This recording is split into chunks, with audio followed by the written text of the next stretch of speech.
இங்க ஒரு அம்மா என் ஹஸ்பண்ட் இறந்ததுக்கு அப்புறம் கஷ்டப்பட்டு வேலை காய்ச்ச இடத்துல வேலை செஞ்சு அதுல வர காசை வச்சு தன்னோட பையனை பாத்துக்கிறாங்க. ஆனா அந்த அம்மாவோட பையன் அவங்க கஷ்டத்தை புரிஞ்சுக்காம அவங்க அம்மா வேலைக்கு போனதுக்கு அப்புறம் அவங்க வீட்டுல இருக்க உண்டியில் உடைச்சு அதுல இருக்க காசு எடுத்துட்டு வந்து கடையில கொடுத்து நோட்டா மாத்திக்கிறான். இந்த காசு எடுத்துட்டு போய் என் ஃப்ரெண்டோட சேர்ந்து அந்த ஊர்ல கிரிக்கெட் டீம் மேல பெட் கட்டு கொடுத்து இன்னைக்கு இந்த டீம் தான் ஜெயிக்குன்னு சொல்லி கொடுக்குறாங்க. இப்போ நீங்க சொன்ன மாதிரி அந்த மேட்ச்ல அந்த டீம் தான் வின் பண்ணுது.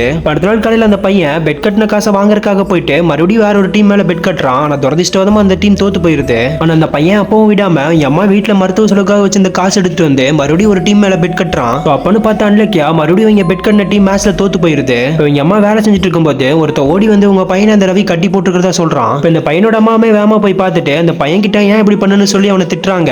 அவனுமே காசை கொடுத்துட்டு உன் பையனை கூட்டு பண்ணு சொல்லவும் என் அம்மாவும் வீட்டுக்கு வந்து காசை தொலைவி பாக்குறாங்க. ஆனா அந்த பையன் ஆல்ரெடி வீட்டுல இருக்க காசெல்லாம் எடுத்து கிரிக்கெட் டீம் மேல பெட் கட்டி இருப்பான். அந்த பையனோட அம்மா மறுபடியும் அந்த இடத்துக்கு வந்து உன்னோட காலில் விழுந்து என் பையனை விட்டுரு என்ன ஒரு வாரத்துல காசு தந்துடுன்னு சொல்லுவோம். அவனும் கூட்டிட்டு போன்னு சொல்லிடுறான். இந்த பையனோட அம்மா வீட்டுக்கு வந்து காசு எப்படி கொடுக்க போறேன்னு தெரியாம அதை நினைச்சு ஃபீல் பண்றாங்க. அப்படி இருக்க அடுத்த நாள் நைட்டு அந்த பையன் பசிக்குதுன்னு சொல்லி கேட்கவும் எங்க அம்மாவும் அவனுக்கு கஞ்சி வச்சு கொடுக்குறாங்க. இந்த பையன் அந்த கஞ்சியை குடிச்சதுமே வயிறு வலிக்க ஆரம்பிச்சு அப்படி கீழே படுத்துறான். அந்த பையனோட அம்மா தான் கடனை திருப்பி கொடுக்க முடியாதுன்னு தெரிஞ்சு அவங்க குடிக்கிற கஞ்சியில விஷத்தை கலந்து அந்த பையனுக்கு கொடுத்துருப்பாங்க.